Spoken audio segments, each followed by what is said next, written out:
Hello, I am Rudolfo Anaya, presenting a brief synopsis of my life and the cultural impact of my work.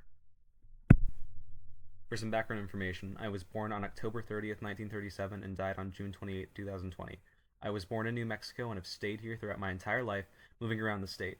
I'm most well known for being what's often been referred to as the godfather of the Chicano literary movement.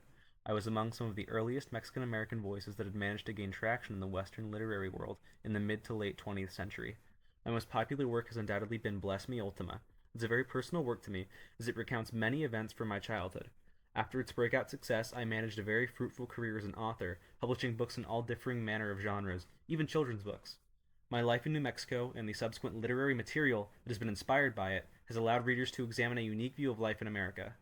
It was one of the first literary offerings of the self-oriented Chicano perspective. These self-focused, candid retellings of life events have inspired a multitude of other Chicanos to share their own perspective, igniting a literary movement I'm proud to have had a hand in.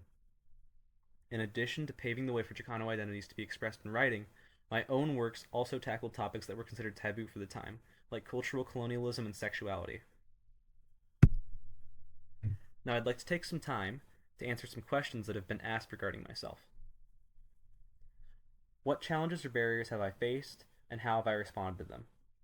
One of the largest barriers I faced on my road to success as a writer was linguistic racism. Many publishing houses refused to work with me because my writings reflected my upbringing linguistically, including both Spanish and English. I responded to this prejudice by seeking out other Chicanos who would publish me, eventually working with Quinto Sol to get Bless Me Ultima published.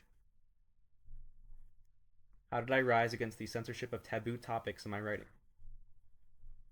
Sexuality was a very ignored aspect of social discourse in my time, nevertheless ignored in the social exchanges of the Chicanx community. Pushing back against the rejection of this topic, I wrote about my experiences in puberty with referral to sexual figures in Chicanx folklore, as seen in his La Llorona, El Cucuy, and Sexuality, published in 1992. Through my autobiographical writings, I demonstrated a degree of intersectionality between the realms of culture and sexuality.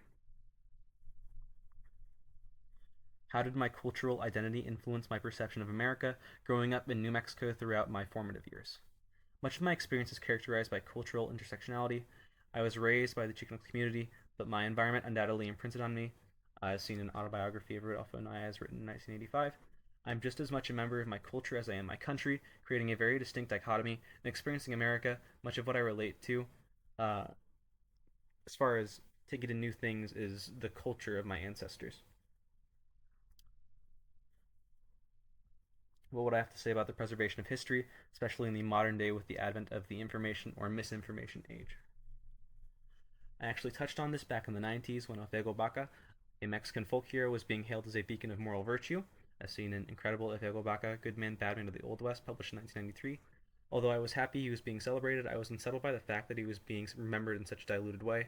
The real Baca was a much more morally complex individual. He often acted unscrupulously, but ultimately acted in a way that many revere as just. Um, Overall, I find the trend of sanitizing history to be reductive at best and indescribably dangerous at worst. We cannot allow the details of history to be scrubbed clean so that events might be looked back on more favorably, but rather should remember them as they really happened, even if it makes us uncomfortable. So, if I were to send one message to the future generations of the Chicanx community, all I can ask of you is to leave your mark on this mortal coil. I want the stories of our lives, the lives of the immigrants who inhabit New Mexico and beyond, to be told and published and preserved in all their struggle-laden glory.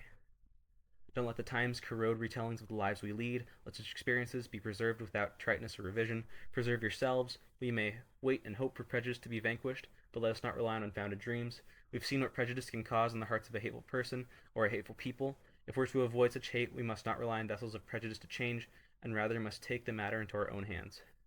Do not let yourself be censored or discouraged by the fact you might not speak the language of such dissenters. Don't hesitate to talk about things considered unacceptable to talk about. Your words will be heard by those who care to hear them. Above all else, I want you to leave some mark of yourself behind in this world, some immutable proof that you existed. This is the foundation of cultural preservation. Just as your life may serve as preservation of culture, let it also preserve your individual identity. Write about your life, paint it, speak it, film it, depict it in some way, so that it may be preserved, and never be dissuaded by the notion that you're more suited to serve others than pursue your own passion. And these are my sources.